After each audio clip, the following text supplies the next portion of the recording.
In this video, we'll be taking a quick under-the-hood look at Veeam's ransomware and insider protection feature when using Veeam Cloud Connect Backup.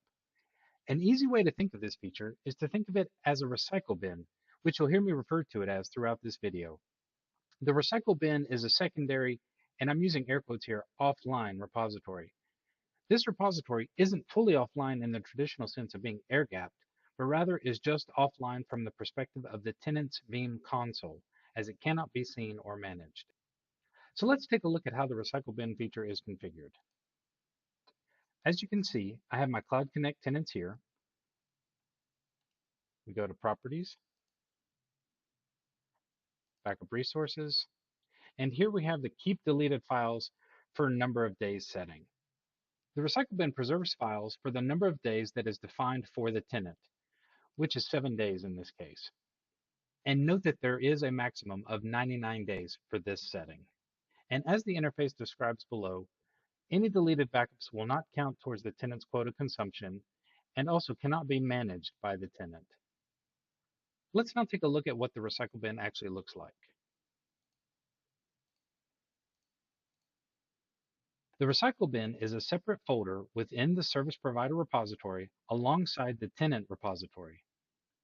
Veeam Backup and Replication automatically creates this folder when a tenant backup file is moved to the recycle bin for the very first time. Now, it's important to know that the recycle bin is not just a destination for deleted backup files. Any recovery points that roll off due to retention settings are moved to the recycle bin. So you can think of this feature as a built-in extended retention when enabled. If I go to my tenant Veeam console and edit my backup copy job, which is going to my cloud repository, you can see that I have my retention set to 7. So let's open my cloud repository and show all of my recovery points. So here's my backup copy job, and here are all my retention points. So now if we look in the recycle bin,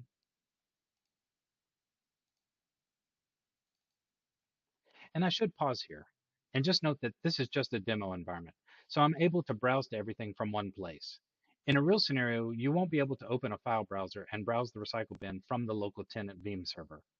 Again, this is just to demonstrate both the provider and tenant sides easily from one place for the sake of this video. So if we look in the recycle bin, we can see older VIB files. And these are according to the recycle bin setting, which if you recall, was also set to 7. However, these VIB files in and of themselves are useless in the event that the data in the main cloud repository is unavailable. This is why Veeam recommends enabling GFS or grandfather father son archival points. Veeam even gives you a warning as of 9.5U3 if you have the recycle bin enabled, but no GFS points. And as you can see, I don't have GFS points enabled for this job. And so here's that warning, which I've copied and pasted here in this notepad. And you can see that the warning references recommending that you configure your cloud backup jobs to keep multiple full backups on disk. Now that we've seen how normal backup retention is handled, let's delete a file. So if we go to Files and browse our cloud repository, here we see that we can manage our backup files. Let's delete one.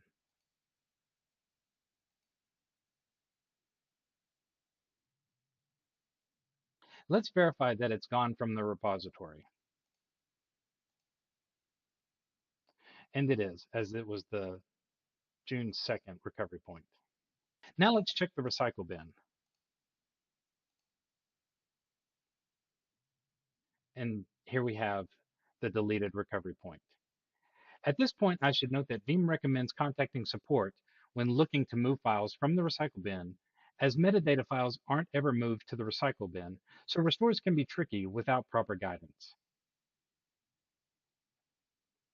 But for the sake of this video, I'm going to move this from the recycle bin back into my repository. We'll give this a refresh.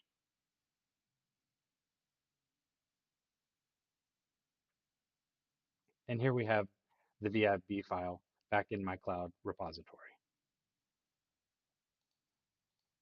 I hope this behind the scenes look at the ransomware and insider protection feature has been both helpful and informative. Thank you.